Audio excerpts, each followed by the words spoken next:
सबसे बड़ा दंगल में आपका एक बार फिर स्वागत है। बातचीत के सिलसिले को फिर जोड़ेंगे। हमारे मेहमान लगातार हमारे साथ बने हुए तौसीफ खान साहब पश्चिम बंगाल से हमारे साथ एक बार जुड़ रहे हैं, जो कि राजनीतिक विश्लेषक हैं। आपका भी बहुत बहुत स्वागत है, बहुत बहुत शुक्रिया।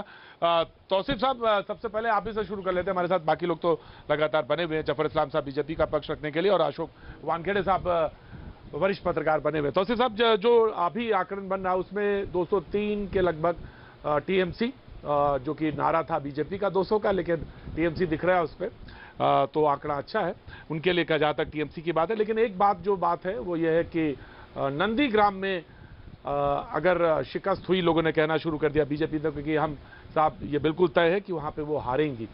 तो इस पर आपका जानना चाहूँगा रुझान कि आप एक तरफ तो पार्टी जीती, लेकिन उसका सेनापति हार जाए तो ये तो बेहद मुश्किल चीज़ है। नहीं, अभी और एक दो राउंड, अभी नेक्स्ट राउंड खुलेगा तो आप देखेंगे कि ममता बनर्जी की भी जीत हो चुकी है। शायद अभी मुझे एक मैसेज आया कि लीड लिया जा चुका है ममता बनर्जी का नंदीग्राम में। तो ये कोई बड़ा विषय नहीं है। बड़ा विषय ये है कि 2019 में जिस बंगाल की जनता ने लगभग 121 असेंबली सीट में बीजेपी को लीड दिया था, आज उसको वहां से गिरा करके 80 के करीब ले आई है।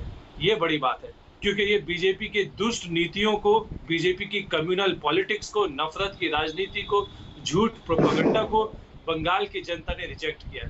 और सिर्फ बंगाल की जनता ने नहीं, 5 राज्यों में आज चुनाव का रिजल्ट आ रहा है। लगभग 4 जगह पे ये तय है कि बीजेपी कहीं भी नहीं है। एक असम का मामला है जहां पे रुझान दिखाया जा रहा है कि बीजेपी है। तो 5 में 4 राज्य बीजेपी हारती हुई दिख रही है। ये जो मोमेंट है, ये वाटरलू मोमेंट है। यहाँ से बीजेपी की उल्टी गिनती शुरू होगी, क्योंकि जनता परेशान है बीजेपी की दुष्ट नीतियों से, वो इनकॉम्पिटेंस से। चाहे वो ठीक है तौसीफ भाई, किसान का मुद्दा हो, चाहे वो ठीक है तौसीफ साहब, ऑफकोर्स तौसीफ साहब, आपका आकलन है, बिल्कुल आकलन है। आपका आकलन जो है वो बिल्कुल रखा जाना चाहिए और उसको सुना जाना चाहिए और गंभीरता से देखा जाना चाहिए। बीजेपी के प्रवक्ता उसको रिस्पॉन्ड करेंगे। मैंने अभी कुछ देर पहले यही सवाल, आपका एग्जैक्ट यही सवाल उनसे पूछा था कि 2019 में जब लोकसभा चुनाव हुआ, मैं वहां पे मौजूद था 2019 के चुनाव में भी, और ये बात तब आई कि वो 117 से लगभग 121 सीटें बैठती हैं, जो अगर उनको ट्रांसलेट करें तो वहां पर से लेकर अब 84 पे आना, ये एक महत्वपूर्ण बिंदु है। ऑफकोर्स ये पॉइंट है जिस पे हम बात करना भी चाहेंगे।